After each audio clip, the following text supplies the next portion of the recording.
আজকে একটা ভিডিও নিয়ে চলে এলাম তোমাদের সাথে শেয়ার করার জন্য সুজির হালুয়া।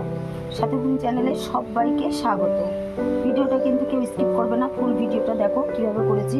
এভাবে কিন্তু তোমরা বাড়িতে খুবই অল্প উপকরণ দিয়ে তৈরি করতে পারবে। চলো সেটাই কীভাবে করলাম তোমরা দেখতে থাকো, কেউ কিন্তু ভিডিওটা স্কিপ করবে না বন্ধুরা। আর লাইক কমেন্ট করে পাশে থাকবে। আর যারা নতুন বন্ধুরা আছো চ্যানেলটিকে সাবস্ক্রাইব করে বেল আইকনটা প্রেস করে দেবে, যাতে আমার ভিডিওটা ছাড়ার সাথে সাথে তোমাদের কাছে পৌঁছে যেতে পারে। আর তোমাদের সুন্দর সুন্দর কমেন্ট আমার ভিডিও করতে খুবই ভালো লাগে। চলো এবার কীভাবে রান্না করেছি হালুয়াটা সেটাই দেখাবো। প্রথমে আমি একটু ঘি দিয়ে নেব, তারপরে এর মধ্যে আমি কাজু বাদাম আর বাদামগুলো দিয়ে ভেজে নেব ভালো করে। আমি কিন্তু একটু লাল লাল করে ভাজা করব।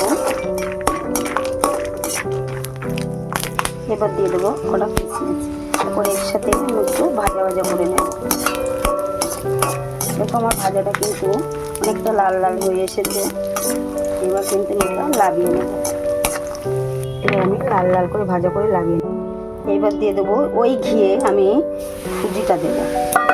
দিয়ে এবার আমি ঘিটার সাথে ভালো করে সুজিটা কিন্তু আমি ভাজা ভাজা করে নেব।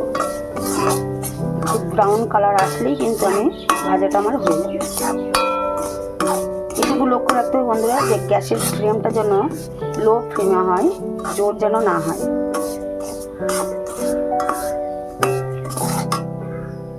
এবার দিয়ে দেবো একটু স্বাদ মতো লবণ, আর একটু নাড়াচাড়া করবো। সুজির কালারটা কিন্তু বন্ধুরা একটু লাল লাল হয়ে এসেছে, আর একটু করবো লাল লাল। এবার দিয়ে দেবো এর মধ্যে দুধ। এবার আমি দেখো দুধটা দেওয়া হয়ে গেছে। এবার কিন্তু এটা আমি নাড়তে থাকবো। এবার কিন্তু বন্ধুরা এর মধ্যে আমি দিয়ে দেবো চিনি। দেখো আমি চিনিটা দিয়ে দিলাম, আমাদের স্বাদ মতো দিয়ে দিলাম। তোমরা চাইলে তোমাদের স্বাদ মতো চিনি বেশি দিয়েও খেতে পারো, কোনো অসুবিধা নেই। এবার দিয়ে দেবো তিনটে গোটা গরম মশলা ফল ফাটিয়ে দিয়ে দিয়েছি।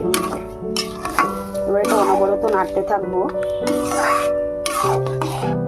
এবার কিন্তু আমি গ্যাসের ফ্লেমটা একটু হালকা জোর দিয়েছি, দিয়ে কিন্তু আমি সুজিটা নাড়তে চাড়তে থাকবো।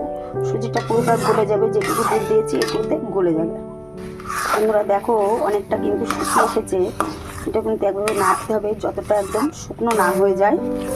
যত সময় শুকনো না হয়ে যায় তত সময় কিন্তু এটা নাড়তে থাকতে হবে। দেখো অনেকটা শুকিয়ে এসেছে, আর একটু নাড়বো এখনো। এবার এর মধ্যে দিয়ে দেবো দেখো কাজু কিশমিশ, তারপরে হচ্ছে বাদাম, সবকটা কিন্তু এর মধ্যে দিয়ে দেবো। দিয়ে সাথে নাড়তে থাকবো ভালো করে।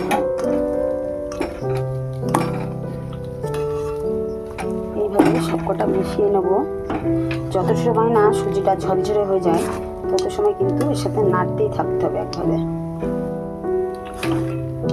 একদম কিন্তু গ্যাসের ফ্লেমটা কিন্তু আমি লো দিয়েছি বন্ধুরা, দিয়ে কিন্তু তৈরি করছি। এভাবেই কিন্তু তৈরি করতে হবে বন্ধুরা। দেখো কতটা শুকিয়ে গেছে। এটা আর একটু ঠান্ডা হলে ঝরঝরে হয়ে যাবে একদম সুজির হালুয়া। আর একটু ঠান্ডা করতে দিতে হবে, তাহলে কিন্তু হয়ে যাবে।